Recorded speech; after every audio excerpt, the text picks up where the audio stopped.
Hello everybody, my name is Clive And my name is David Reed, and you're watching From the Bench. Now ladies and gentlemen, welcome to our first ever podcast. As we just said, I'm Clive Collins, this is David Reed. How are you, mate? Yeah, I'm good, thanks. How are you? Yeah, I'm not too bad. So obviously today we're going to be talking about the transfer market and, well, this season. Obviously we've heard the word unprecedented enough times, but what do you think of this transfer market, mate? It's been crazy, isn't it? There's been a lot of big transfers, a lot of money going wrong after the pandemic, and it's been really interesting seeing players move and like smaller players have bigger chances at bigger clubs. It's been really nice to see. Yeah, I think so. Obviously you're a Lincoln fan, I'm a Norwich City fan, so obviously we'll have conversations about the smaller clubs and how obviously Dave got on as well, so perhaps we'll talk about a few EFL transfers, but obviously it's going to be talked about at some point. Might as well get it over and done with. Jack Grealish, the £100 million man. The Premier League transfer record has been broken. David, what can you tell me about it, mate? I think it's going to be a good signing for Man City, because you see how Guardiola, you see how he's fitting into the system at the moment. He's not going to, at Villa, it was going to be the standout star because they don't really want deep quality. But when you look at Man City, how with Jesus, Mahrez, Sterling, like support from De Bruyne, he won't get as many chances and goals, but when he does take them, like he's on the Champions League the other day, in the Premier League, when you get a bit of quality, a bit of room, on the Guardiola can flourish again, and a bit for 100 million, he's got a lot of room to go. He's got lots of quality players around to support him. It's not like he's carrying Man City by himself, he isn't. He's got a great coach, he's got De Bruyne passing into him. I think that's good for like cup games, Champions League. I think it's what Man City really needed. Yeah, I agree, to be honest. I think he's a quality footballer. Is £100 million a little bit over what they should have paid? I mean, when you think of £100, you think of £100 million. You think of Lionel Messi. You think of Cristiano Ronaldo. You think about those type of players. When you talk about that much money, obviously we know Jack Grealish is a good player, and obviously at Villa he was their standout man, and I think he's adjusted to that quite well. That he's now realised he isn't that man anymore. Obviously there are players at City that match his quality, if not overcome his quality. But for £100 million, do you think that's going to put a lot of pressure on him this season? I don't think so. I don't think money will affect him. Like, if you're a real dedicated footballer and you love the game of football, you won't let money motivate you. Like, you see how he just keeps trying, he's going to the box, keep making runs. You see how he's speaking the England night, like he's not letting money, he's going to show what he can do, and he's really showing that he is. 100 million, it's not like it's 100 million and he's like he's 35 now, he's still in his prime years, he's still got a lot to go. And £100 million is for the next 4 years, and they can recoup it if he does move on. But he's also got England, can only improve as well and take England further as well. It's not like it's 100 million for 1 year player, it's a long term. And when you talk about Ronaldo and Messi, the reason they got where they are is because someone took belief in them and took him from a small player into something big. Like Ferguson took him from a talented youngster, moulded in, then went to Real Madrid, the Champions League. The same with Messi, he got given chances with like Guardiola, and they developed. I think if a coach is willing to dedicate spots to a player like Grealish, and he knows this is the kind of player you want, it's worth the money. They wouldn't spend 100 million on someone who's going to sit on the bench, or 100 million for 1 year and just not use him, or they knew what they're doing with the money. I think it's a good investment for long term. Yeah, I completely agree with you, to be honest, mate. You're sort of taking the show here at the moment. Well, we'll move on then to Cristiano Ronaldo, as that's a good move on from you. Cristiano Ronaldo, obviously you spoke about him and how Sir Alex Ferguson sort of made him the player he is today. Obviously Real Madrid fans will beg to differ. Sorry, that they'll obviously want to believe that they are the reason Cristiano Ronaldo is as good as he is, but it was that stint in the Premier League, wasn't it, that really got him going, those magical free kicks, those nights at Old Trafford, and now he's back. And what more can this man prove?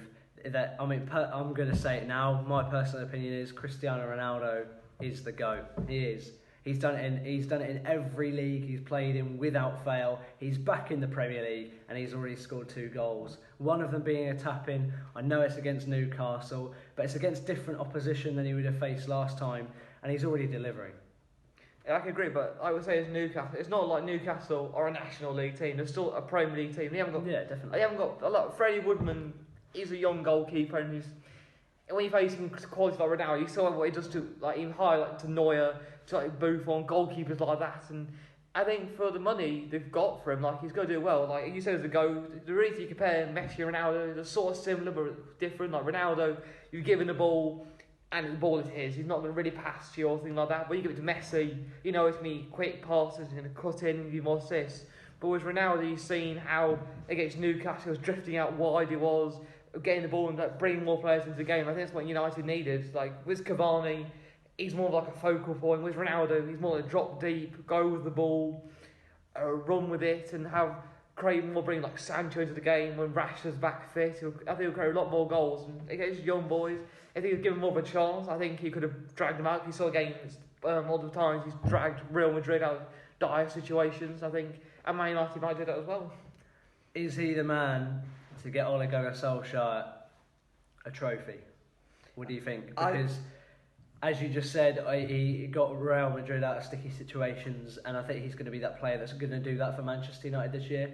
Obviously, they've brought in good players. We'll talk about their other players. Obviously, Jayden Sancho, Rafael Varane, they're two very good signings. Jayden Sancho struggling a little bit. He's taken a little bit of time, I think, to adjust to the league, adjust to the tempo. Obviously, the Bundesliga is a completely different kettle of fish to what he's battling in now. But yeah, and Rafael Varane, I think he's a very good signing as well. Obviously, from Real Madrid too. He's a very good player, and I think he's really shown why they've brought him in. And I think him and Harry Maguire next to each other is just going to be absolutely devastating for attackers to try and get through. Yeah, I can understand. But also having Tom Heaton is quite an unspoken. I know it's not in its prime anymore, but when you got it was Dean Henderson out injured at the moment. And we got De Gea, when the problem was Gea was he didn't have any real competition with Romero wasn't being played, and Lee Grant wasn't exactly going to start for United. With Heaton, he's proven with England, he was decent for England, decent for Burnley, okay, Aston Villa, and you can see having him is a good motivation as well for De Gea at the moment to keep him on track. You know, sometimes he loses focus, he does, but having Heaton there, a good backup goalkeeper as well is good to talk about as well. When you look at Varane as well, I think it's what Maguire needed, because Maguire is not very mobile, and you need someone a bit more mobile around him. I mean, that's what he can offer. Yeah, I think Varane is definitely a player that's going to move around a bit more than Harry Maguire, and I think he's just going to give him that chance. I think we're really going to see this year why Manchester United paid all that money for Harry Maguire. Obviously, I know everyone says the fridge for £80 million, but do you think he's starting to show that worth? I know that's from a few seasons ago now, but do you think he's really starting to show that worth? I mean, obviously he was absolutely outstanding during the Euros, but do you think he's now living up to that price tag? I think the problem with Maguire when he came in, Man United's team wasn't the best in the world. It was it had so many qualities. You put Van Dijk into Liverpool's team, it wasn't an instant fix. It wasn't. He had to have a lot of other problems fixed for that. The thing was, Maguire could be Shaw style playing a lot better now. Bissaka is developing as well, and with Maguire, he's got players around him that will support his style of football. He's not gonna. He can't sit at the back by himself and expect to carry the ball like Van Dijk does. But when you put alongside someone, he's deterring the balls into the box, long his arm was Varane. His reading of the game and having someone experienced like Maguire, and so as big as Maguire is good, because that's what you saw with Ramos. How Ramos went up the field as well and scored. Varane sit back. I think it's the same with Maguire when he goes up the corners. Varane most of the time will sit back unless he needs to go up the corners. Yeah, I completely agree, man. Obviously, I know what you said about Tom Heaton. In a similar sort of situation, Norwich, obviously, they've forked out £5 million, and for Norwich City, that's a reasonable amount of money for a backup goalkeeper in Angus Gunn.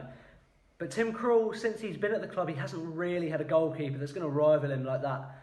And what you said about Tom Heaton and David De Gea is completely right, and I think it's going to be the same situation for Tim Krul. Obviously, now he's got a goalkeeper who's not at his level. Obviously, Tim Krul is an assured Premier League goalkeeper, and he knows exactly what he's doing in the sticks.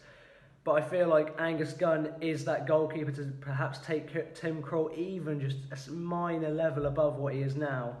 And obviously, if Tim Krul were to get injured, I know you've got Michael McGovern, he's an international goalkeeper, but he's not really at Tim Krul's level, is he? I feel Angus Gunn, I think, is going to keep the Norwich fans confident if Tim Krul were to get injured. So for me, I think it's another very intelligent signing by Norwich City. Yeah, I think with goalkeepers, the problem they've got to find the right balance. You've got to find the right balance having a great number one, but a good number two that it's going to rival them. There's no when you saw with Pickford, really, like, he had no real competition. And he knew he's not going to get dropped for someone from the academy, really, is he? That's right. But when you have the competition like, you take Man City, Stefan, like, stepping up now. When you take a look at even West Ham buying Areola in for, like, Fabianski with his errors sometimes, like, he's got that competition, and that's what all players need. And because with a goalkeeper, you know, a striker doesn't perform, you get replaced. With a goalkeeper, if you don't have that quality to replace them, there's nothing you can do. Like with De Gea, with that clanger season, there's no one you can't drop De Gea for Lee Grant, Romero. You're a champion. When you're playing Barcelona, you can't play Sergio Romero, really. You've got to have a big name in the goal, and I think that's why I think it's brave for teams like Tottenham as well, going to Galini as well. Yeah, of course. From Atlanta, because Lloris really, like, having Joe Hart wasn't really much competition. Now he's moved on up to Scotland. Now he has. I think it's good for teams. Like, there's been a load of good goalkeepers brought this window, and it's been really nice to see like Galini given a chance back in the Premier League after he failed. Yeah. And it's nice to see his, like, when he's speaking in his interviews, how he wants to develop. He wants to take the Tottenham shirt. He does, and if he can show desire, he played the other night. He didn't do too badly. I thought he's just got a lot to learn, and it's nice to see opportunities for like load of players that you really want to see do well in the Premier League. Because if you take like Ben White moving to Arsenal, moving to Arsenal now from Brighton, I think he's going to do well once the Arsenal squad, the spine of the squad is redone. Yeah. Because it's like when you look at Maguire, you take Van Dijk, he needed a project, and with Arsenal it's the same. He's sort of on his own a bit to the back.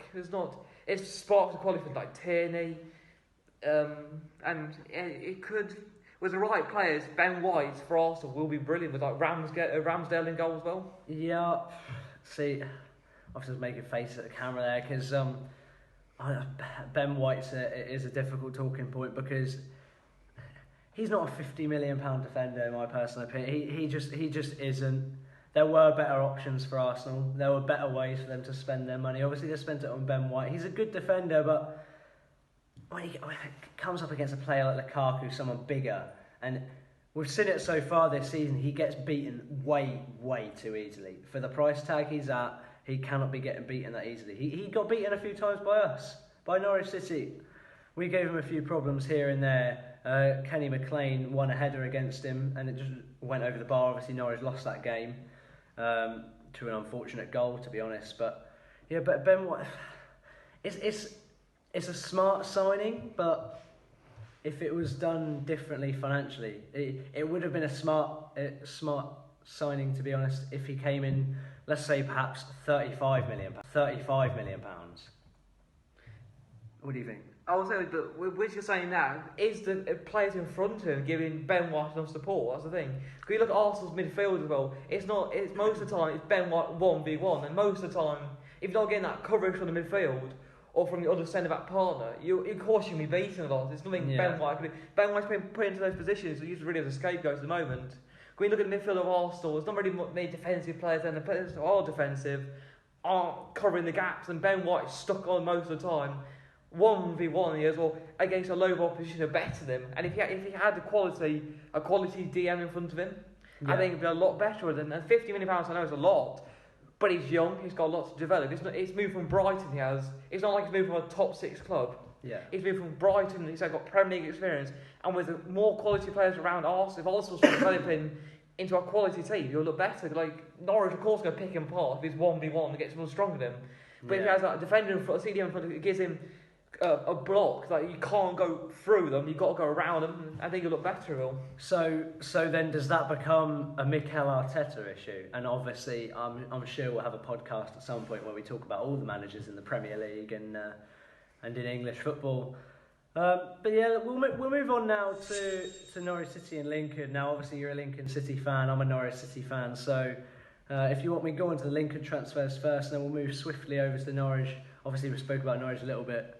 Yeah, what can you tell me about Lincoln so far? Okay, well, the players, Lincoln have sadly sold, because last season we at the moment we're going for a loan policy, which is loaning players in for the season. Yeah. And then they're going to the example was Brennan Johnson. We loaned him for a season. He got, I think it was 13 goals, 10 assists last season.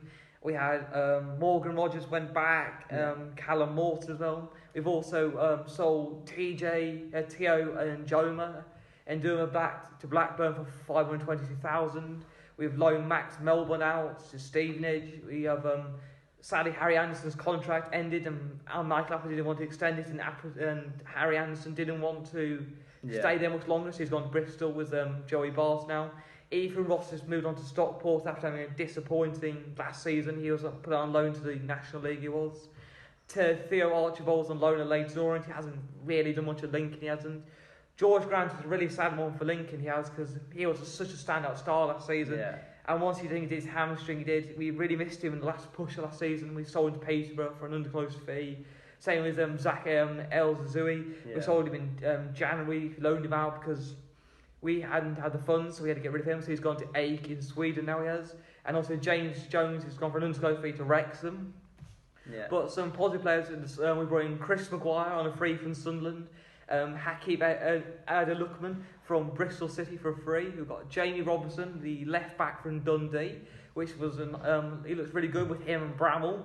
I think we look quite good, but there's no underclose free. We've got Lewis Farini from Man City's on 23s. He's started really brightly as he's got a goal, I think, and an assist. He's done some really good things in a struggling midfield, but I think we could do well. We've got Josh Griffiths, who's our new number one now.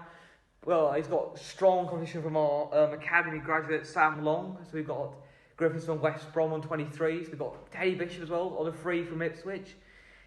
He's been really good. He's been struggling a bit in games, but I think under Appleton, the system, I think he can develop. And we've got TJ Joe. We've been loaning him in the past 2 seasons now. He's been on loan with us. We've made his deal permanent now from Tottenham under 23s. I think it's a good window. I think centre back, we should have brought in a better centre back than TJ, because with Joe Walsh's hamstring going again, I think he did, and with Lewis Monsfigo, young, lack of quality, and with our back line, we don't have much leadership in there. When you have Walsh in there, he leads, like, even you've got Jackson in there, when you got Monsma, and when you got players like that. But at the moment, our back line's like under 25 years with no leader, and like Jackson, he's about 26, 27, he's not the leader you're looking for. When you look at Griffiths, he's under 21 as well, and you're not expecting that leadership. And that's one main problem if you're looking at Lincoln this season.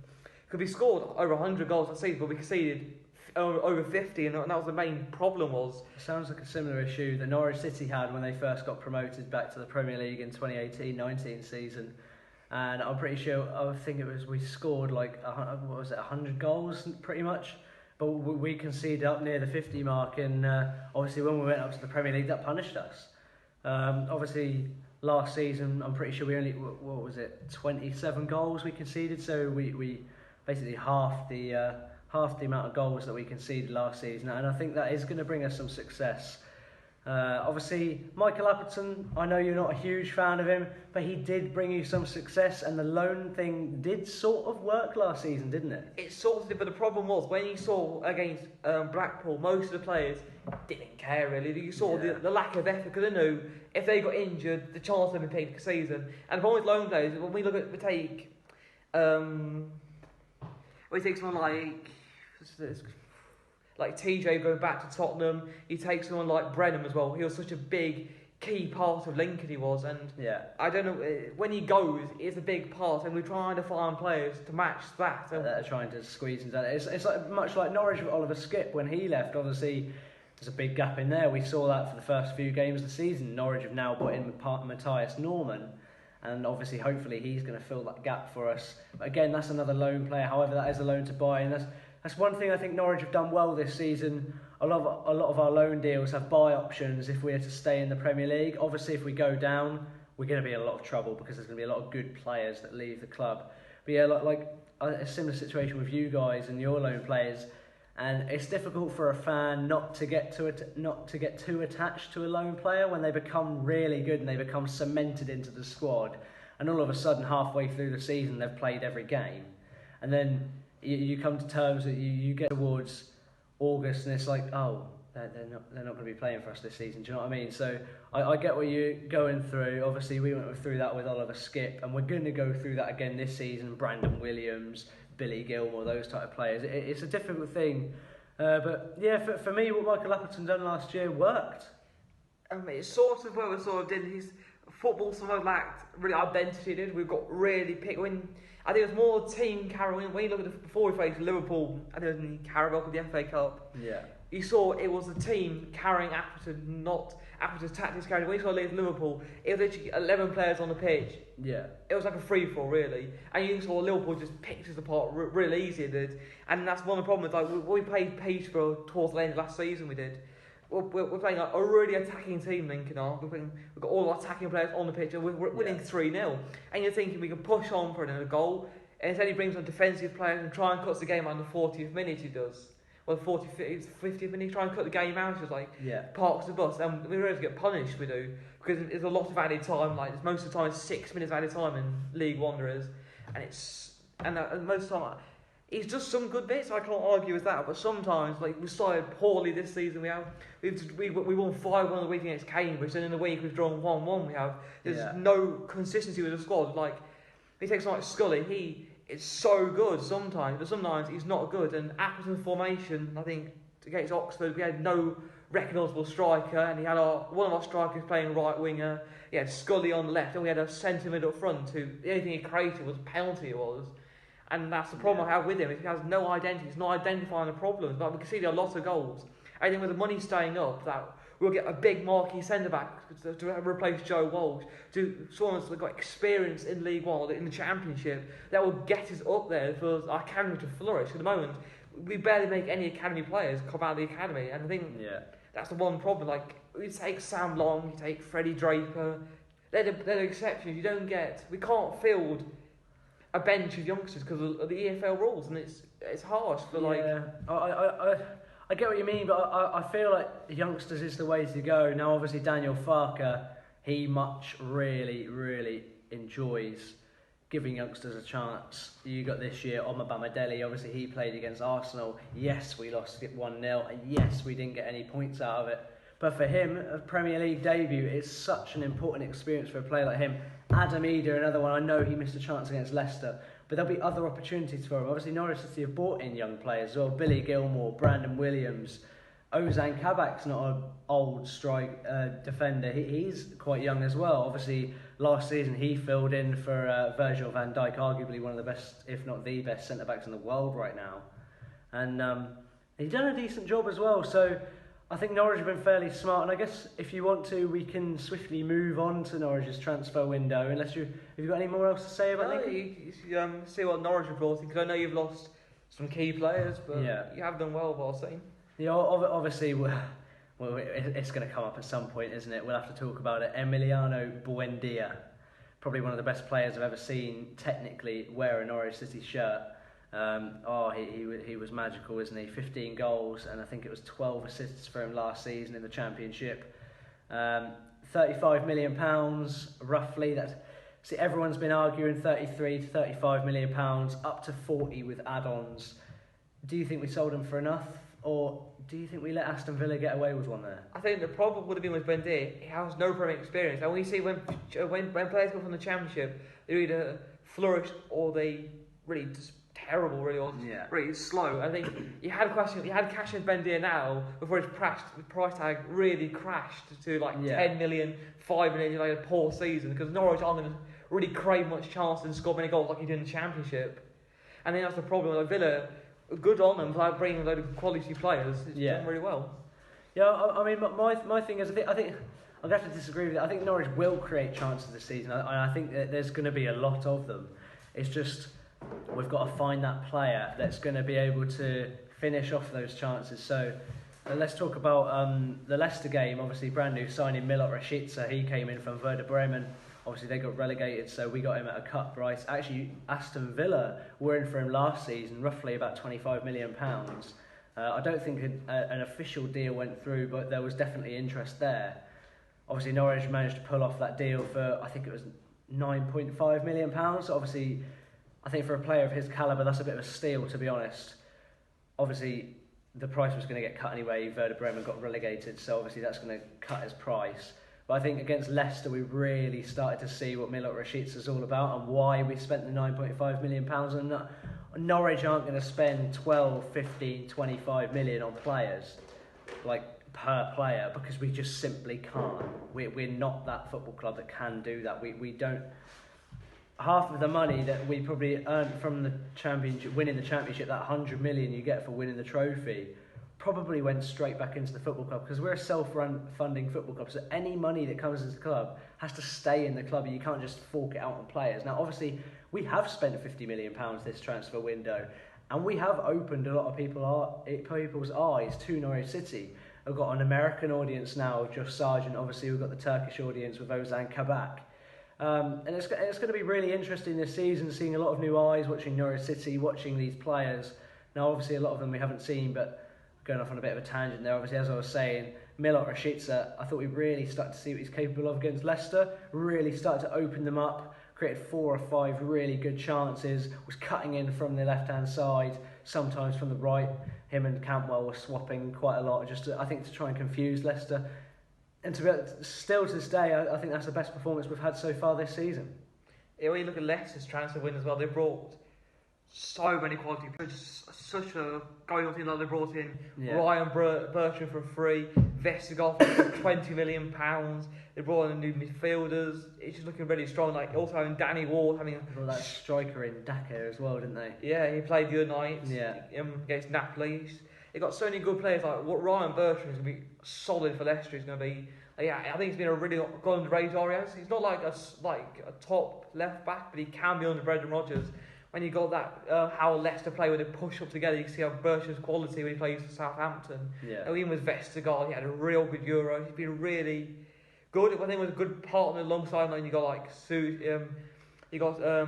Johnny Evans there. You've got Fafana, and you also got Pereira as well at right back. You've got Bertrand as well. Yeah. All players covering his mistakes. He's not the most mobile. When you got someone like Soyuncu who's more mobile around the outlets, does really well.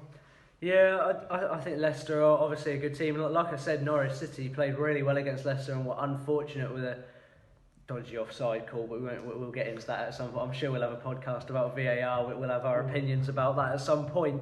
But obviously Norwich City, they've brought in a lot of attacking players this season. Obviously, Milot Rashica, Christos Ziolis, and obviously Josh Sargent as well. And I think Norwich have done a similar thing to what Aston Villa have done. So, obviously, Aston Villa, they lost Jack Grealish. And I think to replace him, they've brought in 3 different players. They've brought in Emi Buendia, Danny Ings, and Leon Bailey. And for Norwich City, obviously, it's a step down. But, obviously, to replace Emi Buendia, we've brought in Milot Rashica, Christos Ziolis, and Josh Sargent. I think those 3 players, they've all got qualities that Emi Buendia has, but in 3 separate parts of the pitch. So I feel like Christos Ziolis is much more of an Emi Buendia type of player. He's going to try and dribble around players. He's going to be creative. He's going to get assists. He's going to get goals. Milot Rashica, on the other hand, I feel like he's more of an Onel Hernandez type of player. He's going to drive at defenders, he's going to go straight at them, and then cut inside, try and shoot, try and get an early shot away. I think that's the type of player he's going to be this season, maybe swinging crosses into the box. Obviously, Teemu Pukki's not the man to get there, but obviously you've got Josh Sargent and Adam Eder who will be able to win those headers in the box. And let's before we go on to those transfers and I really talk about the prices and things like that, let's quickly talk about Teemu Pukki. Now, obviously he's the main man for Norwich, and obviously Daniel Farke is going to want to be loyal for him for what he's done for this club. But in the Premier League, you can't be loyal, can you? There's a fine line, like, if he starts putting goals away, and if he doesn't score, he creates assists, that's the thing. But if he doesn't do anything, like, an output at all, like Norwich, you're not going to have that many chances to stay up, really. You're not like going to pushing in on the top half of the table. Yeah. You need, when a chance comes to a striker, you want him to take it instantaneously. It's got to be scored. Whenever Norwich have those chances, they have to be taken, because chances will come. They're not going to be few and far between. We will get chances this season with Christos Ziolis, with Rashica, with Todd Cantwell. We have creative players in this squad. Billy Gilmore, Lise Malou. We have these creative players, and I'm sure against the team, we'll see against Watford, and I'm sure we'll have a podcast after that and we can discuss how Norwich City got on. But I feel like Norwich aren't going to be short of chances. They're going to have a lot of chances, but it's just the key chances. It's the like this far away from going across. They're the chances Norwich City are going to have to put away this season. I think Pukki better on the bench. It's more of an impact. So you tell his size as well. Like he's more better for the last like 10, 20 minutes, 30 minutes, but he can really drive. When he saw it for Finland, when he really drives the players, he can do. That's the thing. And the thing with in a final third, when you get to like Liverpool, you need, once you get an opportunity, you get 1, 2, 3 chances. They need to be taken seriously to get an upset or play someone like Aston Villa, which you need, or Chelsea, or teams like that, or West Ham.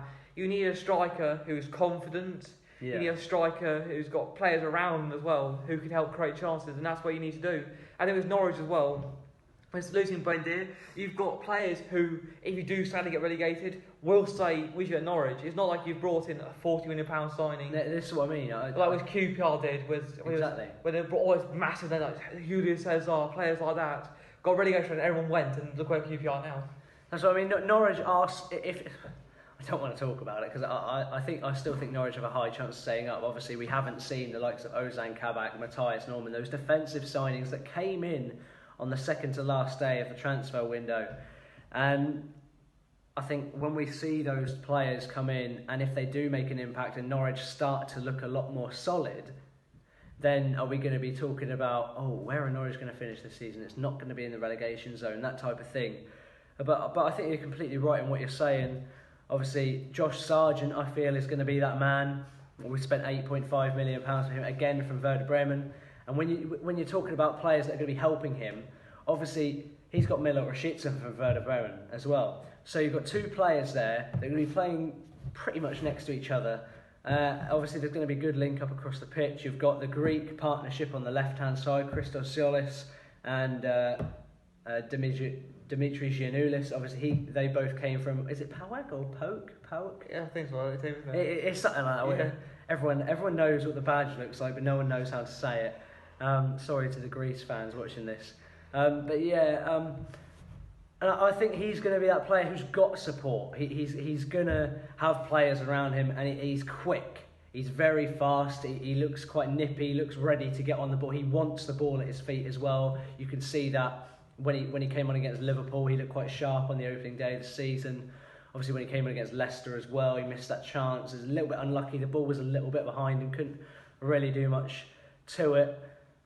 I think we're going to start to see him a little bit more, to be honest. If Pukki isn't delivering, there can't be a reason for Josh Sargent not to be starting. Obviously, Pukki scored 1 goal. That was a penalty. Other than that, he hasn't really had too much of a sniff at goal. Is it because he's getting old? Is it because he's not moving as much? And like you said, I think he'd be an incredible impact sub. Josh Sargent, he's played 70 minutes, he's scored 1 goal, he's now knackered. You take him off, you bring Pukki on. Pukki, on his day, has a quick turn of pace. He runs in behind defenders, and his runs are so intelligent. And I feel like Milot Rashica, Todd Cantwell, Christos Ziolis, they're the type of players that are going to find those passes, just like Emi Buendia once did. And I think you're right in what you're saying. If Pukki comes on as a sub, I think Norwich have a chance to be devastating this season. I think, if you start Pukki, really, it has got much speed. Like, the defenders can easily take more of a break. But you saw Sargent's running at them. Yeah. They're a bit more worn down. A bit. When you bring Pukki on, someone's big, someone's a bit more less mobile, it's more like a defender's nightmare it is. And I think he'll get a good run. Like when you look at his Chelsea with Giroud, he didn't start many games, but from the bench, he was an absolute devastating. He was devastating. He was scoring lots of goals. Yeah. If they're going to change it, like Akinfenwa came off the bench, what he did, you don't want a massive player barging around for the last 20 minutes, 10 minutes. That's the thing you want as a team. You don't want someone putting you on that kind of pressure. You don't want to think, we can't press a high line now because we've got Pukki there. Also Cantwell's just dropping up Gilmore because he can hold the ball, Pukki can, and that'll bring more players to the game. That's something for teams to think about as well, where Pukki is. Yeah, obviously, we'll move across to the left side again then. Obviously, we spoke about Josh Sargent, Milot Rashica. We'll go on to more in depth about Christos Ziolis then. And what do you think to that signing, David? I think, for me, it's a brilliant signing, and I think we've spent the perfect amount of money on him as well. I think roughly the same, 9.9 million I think we've spent on him, potentially going up to 11 million with add-ons over some sort of time frame. But for me, that's another great signing. And as I said, I think he's the more Emi Buendia type player that we're going to get this season. He's not going to be driving forward at defenders, but I think he's going to be dribbling around players, looking for those 1-2 passes, getting the ball into the box, getting those through balls into Pukki or Sargent or whoever's up front. It could be Adam Eder at some stage. Obviously, last season, I think, was it one of his first seasons in professional football? And what was it? He scored. It had a similar stats to when we were during the Championship, didn't he? He scored like 15 goals, got 10 assists or something like that. I think how Norwich will play, it depends if you play as more of a left mid role or a left forward role, like dropping more in, like how Norwich play. They might not play a striker at all, might play like some Cantwell there, Gilmore's like a more centre focal point, and then use like someone like Sargent and Pookie as both as impact subs. So you get more of the wingers inwards you do, and I think that's where it's like Williams as well, and Max Aarons as well, like from the back, creating the wide around as well. So it gives Norwich more options, I think it does, from the bench as well. I think that's the problem. If you have a strong starting 11, you've got no one really to keep the pressure up like after 45 minutes. Like when you spend the Euros, when you look at the weaker teams, have some good quality players, and once they get tired, you see whole starts to form. I think with Norwich, if you've got that way of playing now, where you've got starting players who can play, like Cameron can play centre forward, like Cam type of role, but you've also got Aarons who can bomb around the side, like with Williams as well, who gives up support, or they can drop deeper when you start Sargent or Pookie, and you've got that option to play left mid right, which they can drop deeper, like you're playing against Liverpool. You have the more option to defend. We play someone like against Newcastle, you have the more option to play more of attacking. You can. Yeah, I completely agree, mate. I think going forward, Norwich have a lot of outlet, and I think they are going to cause teams problems this season. I think obviously we'll see against Watford, we'll see against Everton if Norwich can put that into view, and we'll see if they can really be devastating against perhaps the lesser teams in the league. Now, obviously Everton aren't a lesser team, but we're coming up for a run of games now that Norwich will and can get points from. Obviously, Watford is a game Norwich are going to be looking to dominate. They're going to want to get at them, and I think Josh Sargent is the man for that. And Christos Zolis, as you said, the fullbacks.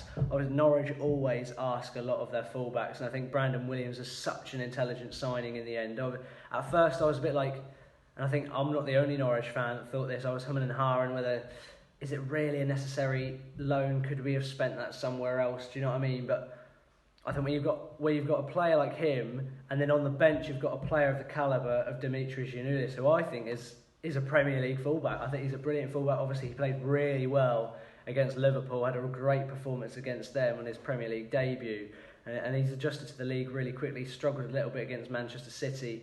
Haven't really seen him since then, but I'm sure he'll get other chances this season. But Norwich tend to ask a little bit too much of their fullbacks, I think, and I think this is where we struggle defensively, because then sometimes our fullbacks aren't where they're supposed to be. And if we come up against a team that are going wide and they're attacking us out wide, a player like Brandon Williams, who, especially against Leicester, he struggled out of position quite a lot. Their second goal was scored, and Brandon Williams wasn't where he needed to be. Like, he didn't get back. Do you know what I mean? So it's going to be a case of Norwich have to find that balance where, yes, if you can throw 11 men forward and go and score 2 goals, then if they're not there, you're going to end up conceding 3 goals at the other end, and then you're going to get nothing from the game. Do you know what I mean? So it's a case of obviously no risk, no reward, and that's been a bit of the case in the Daniel Farke era since he joined. But I think Norwich have to be a bit more intelligent this season, and that's where I'm going to move us further back along the pitch to the midfield, where obviously Norwich spent quite a bit of money. Obviously Billy Gilmore came in. I think his loan deal was about £2 million. I bought Lees Malou in for about £5 million. Well, £3.5 million, but then it's £5 million with add-ons, I believe. A lot of players done that as well. Like, we've got a lot of players with add-ons. Milot Rashica, Josh, and yeah, I think Billy Gilmore, Lees Malou, 2 incredible signings for me. Lees Malou, I'm pretty sure, hasn't really shipped the ball or lost the ball once so far this season. He's been fairly consistent in every game he's played in. And Billy Gilmore, obviously, unfortunately for him, he's had to play in that CDM role where he's a young lad. He's not a CDM. Obviously, for one of the Leicester goals, he got a bit bullied off the ball. Could have been a bit stronger there. Obviously, inexperienced, probably wasn't looking over his shoulder. But I think they're 2 players that, now that Matthias Norman has come in, and that's what I mean when I say I think Norwich's transfer window has been so smart, to the point where these players are going to be able to play in the positions that they're supposed to. So you could play 2 in front and then Norman behind them. And then I think so far this season, Lees Malou, Gilmore or Kenny McLean, who Lucas Rupp, for example, whoever's playing in that role, hasn't had that player to pass back to. They've always had to go all the way back to the defence, and obviously that then causes problems, because when you get a team that's pressing, then they've got nowhere to go. So, but now when you've got Billy Gilmore, Lees Malou, and you have Matthias Norman behind them, who's an experienced footballer, he looks good, and he's going to be a dangerous player, I think. He's probably going to get a red card at some point, of course, this season. He's one of them type of players who you expect first day of the season, crunching tackle, break someone's leg, and he's straight off. But it's just Lees Malou, Billy Gilmore, they've now got that player to pass back to, and then Norwich can look to attack. So I think those signings have been really smart. What do you think to the signing of Matthias Norman, Billy Gilmore and Pierre Lees Malou?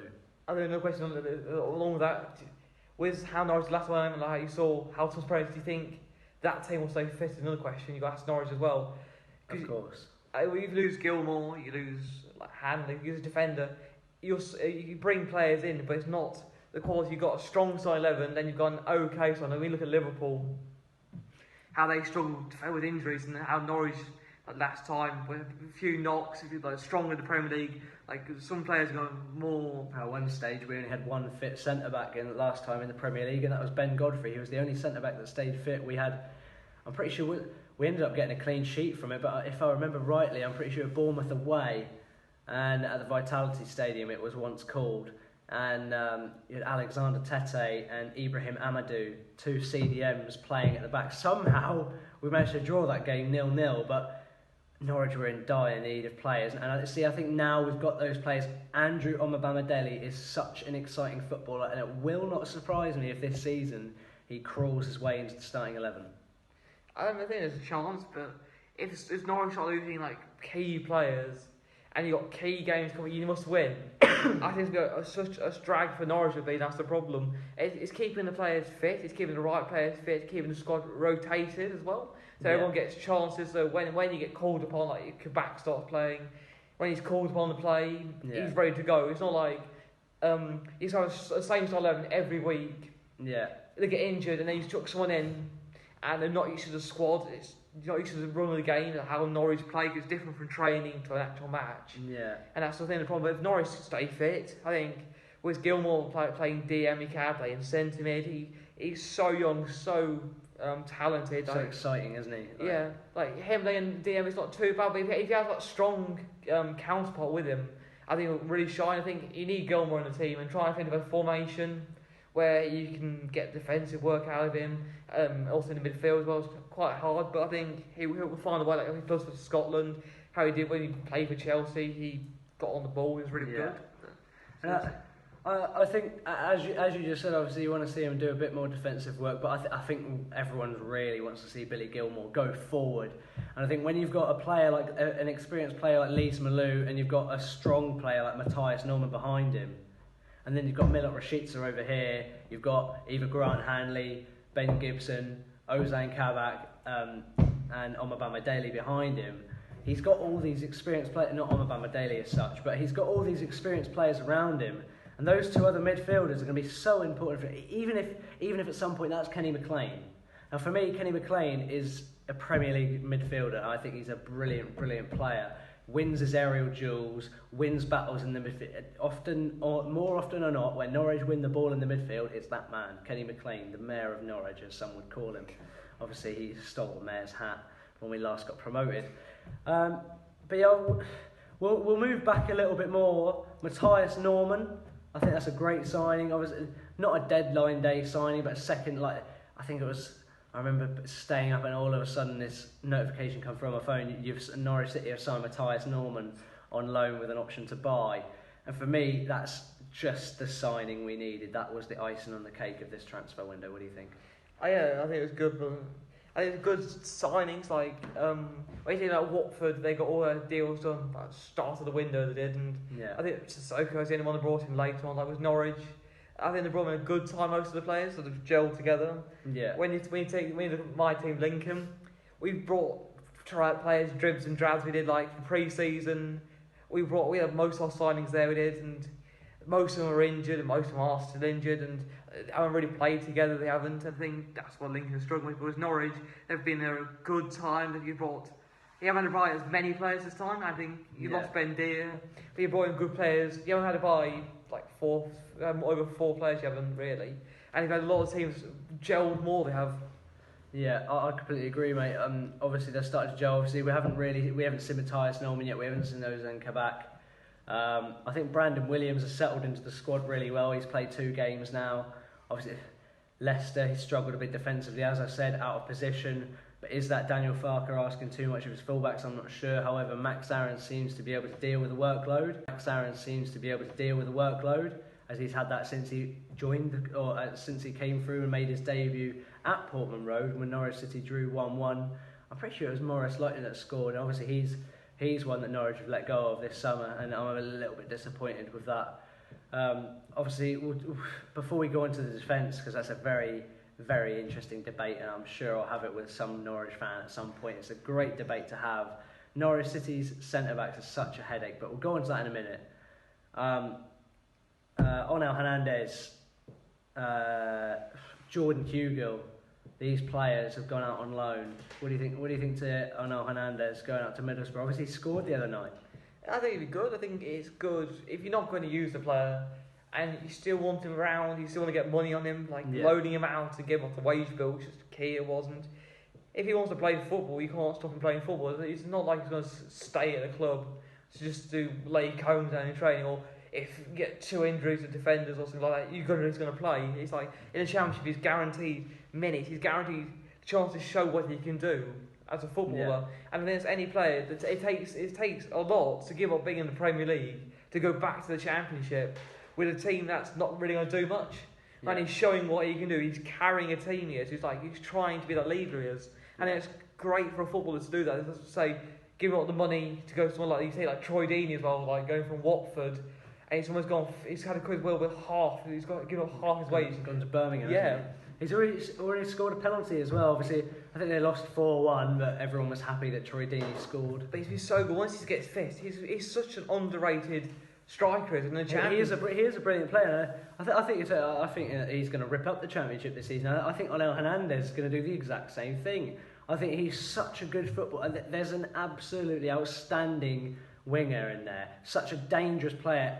Onel Hernandez is always looking to have the ball. He wants to drive at defenders, he wants to cut inside, and he wants to shoot into the near post and beat the keeper. Send the keeper that way, and then cut in and shoot. That's the type of player Onel Hernandez is. And when he's on his day, he can be devastating. We saw that in the 2018-19 season. I'm pretty sure, I think he scored 10 goals and got 7 assists, Onel Hernandez, in the 18-19 season when Norwich City first got promoted under Daniel Farker. And obviously, he's been so unlucky with injuries, hasn't he? Yeah, but we just look at the Championship now as well. When you look at some champs like Sheffield United, buying Rob Olsen from the Serie A has been a massive. Yeah. An international goalkeeper who was on loan at Everton last season. He's been at Roma. He's been at, I think, Cagliari. I think is the other team he's been at. Yeah. And now he's in there. There's been such big EFL signings to have, like, you think Cameron Jerome back in English football years. You take Danny Drinkwater at Reading. Obviously, as a Norwich fan, it's nice to see Cameron Jerome again. I'm sure he's going to be getting goals this season. Quick thing, Chris Hughton sacked from Nottingham Forest. What can you tell me about that, David? I really can't blame. When you see his style of football, it hasn't been really interesting, hasn't it? Chrissy Hughton football, let's not go there. Like when you look at when he was at Brighton, honestly, it was like him and Mike Lamb was a cure for insomnia. Really, was those style of football? Like it's just believable. He has so many great players. It's not like he's stuck with a squad that's aging. Hasn't when he does a step over, it looks slow, like Per Mertesacker is doing it. Yeah, they've got like Brennan Johnson. They've got some quality midfielders in there, and he's not using it. It's a dull style of football. It's really hampering the players. When you look at Brennan now, he's playing for the Wales squad, and he doesn't need a manager that's practically parking the bus off. So he's only playing CDM when he's an attacking midfielder or a right winger. And I think it's a good time in the middle with Tony Pulis as well. Like those kind of players, managers you don't want around anymore. You want a manager that has the balance between attacking and defending. He doesn't. You show your quality. Yeah, I think Nottingham Forest won't get relegated this season. I think they have a chance. They've got a decent squad. They really do. And I think the perfect manager for them, for me, would be the ex-Swansea manager. Wow, was it? Gary Monk? Gary Monk, that's it. I think he'd be absolutely brilliant. Or Eddie Howe would be good as well. Eddie Howe as well, yeah, of course. He was the Bournemouth manager for quite a long time, wasn't he? Kept them in the Premier League for long enough. I always talk about Bournemouth as well with Salim Begovic and that. Look at the goalkeepers who went down, but any goalkeeper is relying on Travers at the moment, who is a decent goalkeeper in his day, but it's not level with what Begovic did last season. Yeah. And now we have a Travers. I think they should have brought someone in, even as a backup goalkeeper, really. Like Sheffield United have really identified a problem. Got Olsen, a lot of other goalkeepers have moved in the transfer window. Have gone for a good option. Like was Wolves bringing Sarr from the Greek league as well, and I think that might come back to haunt Bournemouth. Is like the lack of experience from a goalkeeper. Like Begovic, he was tall. He was brilliant, wasn't he? He was experienced. I think as a defender, when you've got a guy who's been at Chelsea, who's been at Stoke, and play at teams like that, commanding your area. But now you've got Travers, who does play international football a bit. But I think they could have done with someone on the bench, like Willie Caballero, as an example, who's on a free agent now. Yeah. Just to be there as an example, just to be there to help Travers develop into a more vocal, more defending player, I think it could be. Yeah, I think you're totally right. Obviously, Bournemouth did do well. They kept Philip Billing, didn't they? They obviously Norwich were in for him for a long time. I think the offers were starting to rise towards like £12 million, but somehow they managed to keep hold of him. I think Danjuma's gone, isn't he? Obviously, he's a key player for them. Also, there's Dominic Solanke. He's actually scoring goals now, which is... Yeah, that's something as well. Obviously, it's something no one really expected, but he has really started scoring goals. And I think the Championship this season is going to be more interesting, really, than it's ever been before. For me, I can't choose who's going to go up. I can't choose who's going to get relegated. I'm not really too sure what's going to happen this season. Well, you look at some experienced players that come in, like you've got Gary Cahill at Bournemouth, you've got Phil Jagielka at Derby now, you've got Scott Dan as well in there as well, you've got Danny Drinkwater's back playing football. Danny Drinkwater's back playing football, which is... It's respect to Danny Drinkwater, he's still caring, he's trying to care for football, but his time at the top level, I think, is gone. I think League 2, League 1 is harder. If you see it at Reading this season, we'll see if he does well or not. But more than likely, we've got to see a washed up like Danny. It's not going to do much, even though he has the quality. I think it's just money has ruined him, really. And it's just a shame. Like some other good quality players now, when you look at Rooney's Derby buying in, what's his name? Ryan Allsop from Wycombe Wanderers. I think he's not going to play, and I'm glad he doesn't. But I really don't rate him. After what he did to Lincoln, even though I don't know how we got promoted with him, I don't know if we won it with him in goal, but he's just so error prone, I think. It's it's been a very interesting transfer window. Obviously, we'll quickly go back to Norwich just to discuss that centre-back issue that Norwich City now have, what the predicament they've put themselves in. So, obviously, the standard duo would be Ben Gibson, Grant Hanley. We just bought in Ben Gibson permanently for £8.4 million. Obviously, Grant Hanley is the club captain, experienced defender. On his day, can be really, really solid. And same with Ben Gibson. I think they're both two quality defenders, but they're almost a little bit too similar, in my opinion, sometimes. Both of them are rather... I mean, Grant Hanley, if he gets a sprint on, he can be quite quick, but they're both rather slow on the ball and things like that. And I think they're too similar, and they're the type of defenders you want if you're playing a back three and you've got someone who's a little bit different, and Omar Mamadeli and Ozan Kabak. And we'll talk about Kabak for a moment. Obviously, he's come in on loan with an option to buy for, what was it, about £10 million, I think, £11 million. What do you think to that signing of Ozan Kabak? I think the problem with Kabak is he's like a bit like Stones is.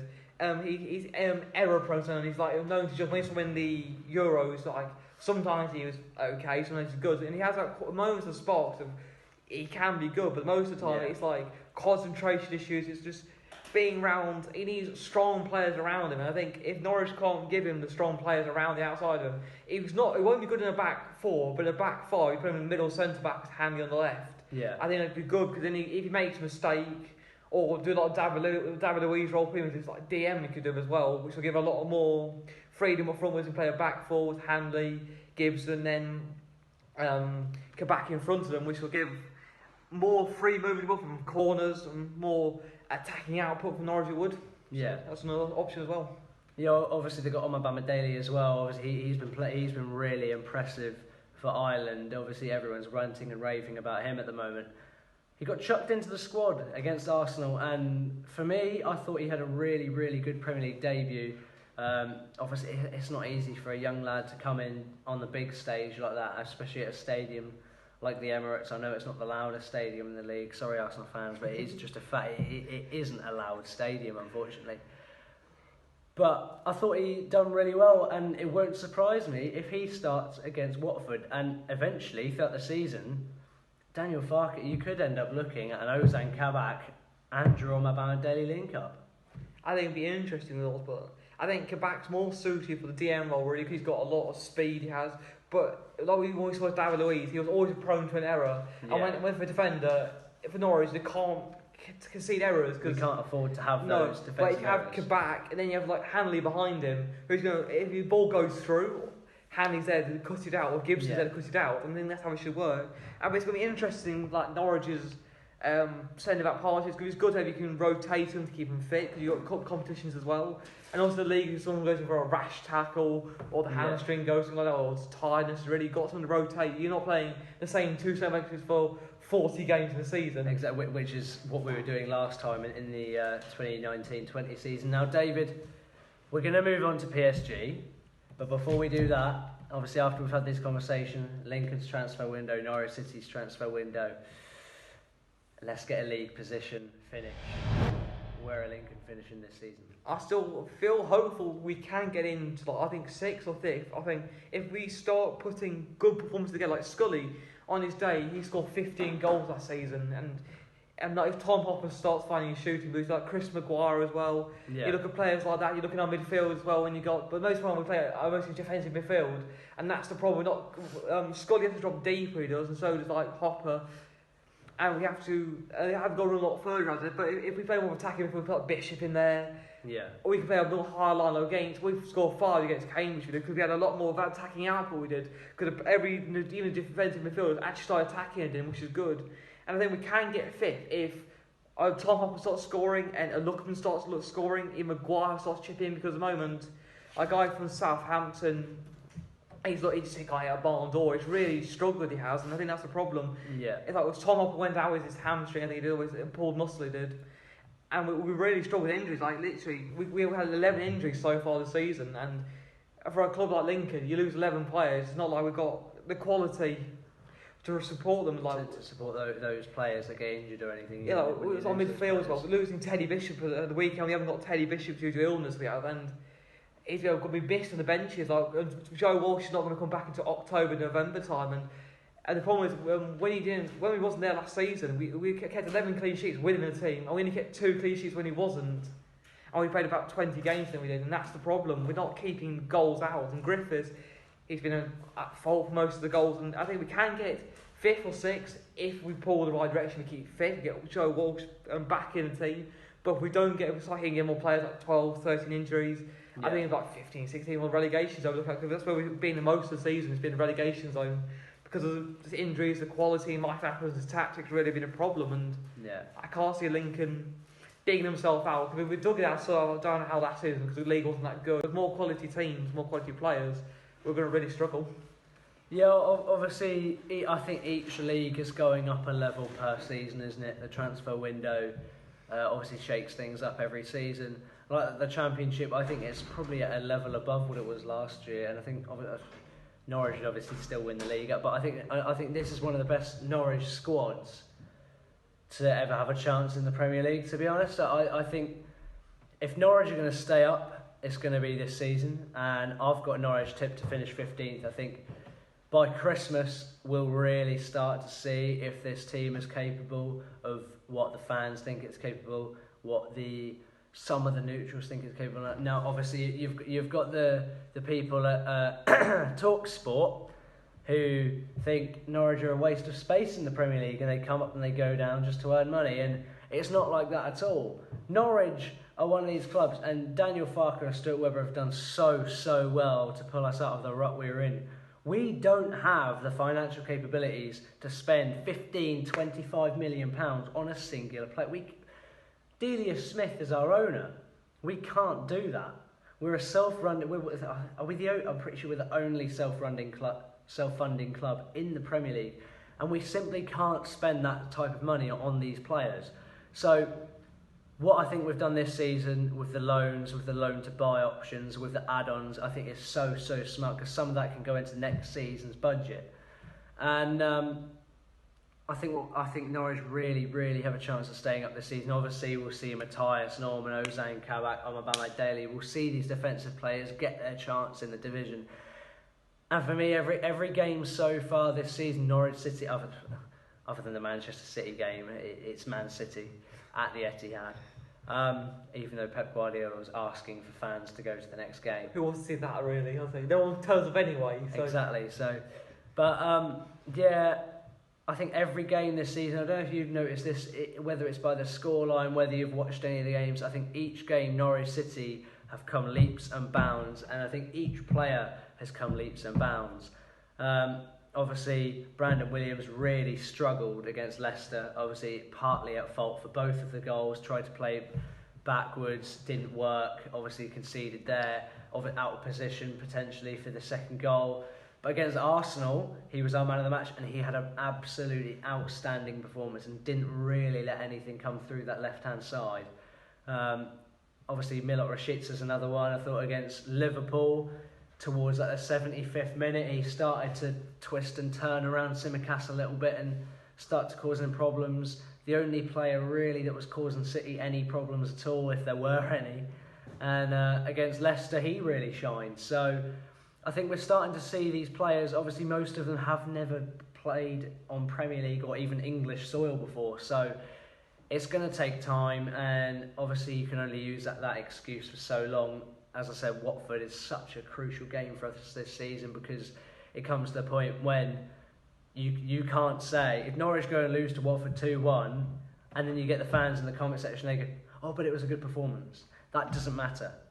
I would much rather see Norwich play absolutely awful, defend, put 11 men behind the ball, but come away from the Watford game with 3 points. If that's how it's got to be, that's how it's got to be. Because if Norwich City get relegated this season, I think we're in deep trouble. So, but as I said, I think we're seeing improvements each game. Defensively, we're a lot better against Arsenal. I thought we were really unlucky goal to concede. Obviously, didn't have much. It seemed a little bit toothless going forward, but again, you bring in Josh Sargent, you bring in Christos Solis, you bring in these players.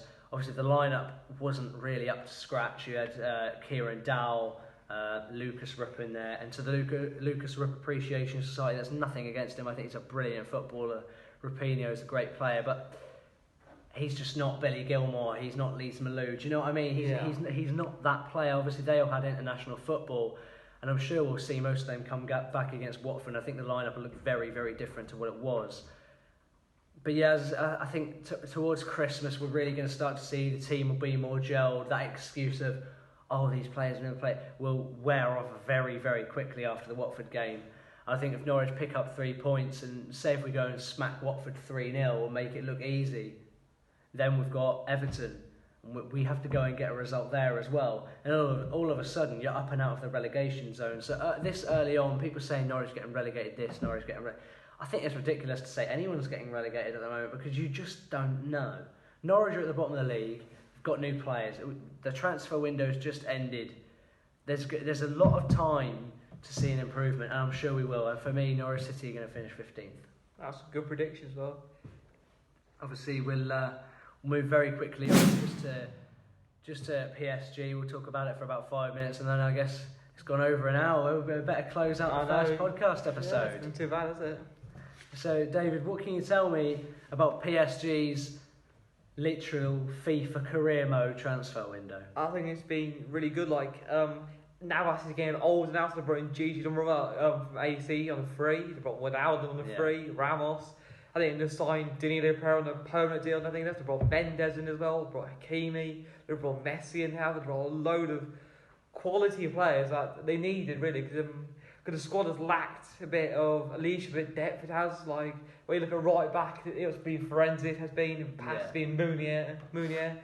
I was having Hakimi, so we've got a very good attacking option, helping Messi, helping Di Maria out, having Ronaldo in the midfield as well, a bit more quality. When you got Paredes, Herrera, they're good players in the league when scoring goals, but when you put them to a higher stage, when I was more the kind of player that you want in that team. And with Danilo Pereira, he's restarted really strongly. In League One. I think he's looking really good. We look at Messi as well. When you put him alongside a stronger team like Barca, I don't disrespect the Barcelona, but the team has fallen to financial ruin. When you put him alongside PSG, when you've got quality defenders, quality midfield, you haven't got to be dropping deep to defend all the time. When you sit up there with a top striker like Mbappe, you've got Neymar around you, you've got Di Maria, you've got players like that around you. And that's the quality Messi needs to take him into his last years of his career, really, at the top level. I mean, I think it's going to be quite obvious that he's probably going to finish his career at PSG. I don't know how long he's got left. But so far this season, obviously, I think we've only really seen it once or twice now, but the Mbappe, Messi, Neymar thing hasn't really worked so far. They haven't really looked that effective. They've looked toothless at times. Obviously, you could use the same excuse for Norwich. I'm sure PSG will come into it. I'm sure there'll be times this season where we will see them and we'll go, bloody hell, they're good. Like the transfer window they've had has been absolutely unreal. And overall, David, I think this transfer window has been absolutely insane. Yeah, we'll take another just quick look before we go at Serie A as well. Like Roma buying Tammy Abraham for 34 million. What a signing that was. He's been brilliant so far, hasn't he? Yeah, look at Serie A Boston players. But Tammy Abraham, and there you got Tomori as well moving. You got Ronaldo moving out as well. You've got Locatelli, I think, moving as well. You've got Demirel moving to Atlanta. You've got Rui Patricio going to Roma as well, who started so strongly. Actually, let's just talk about that for a second. You said about Ronaldo. How bad is that going to be for the Serie A, like financially? I think the problem was though, where Juventus are and where Ronaldo were so miles apart.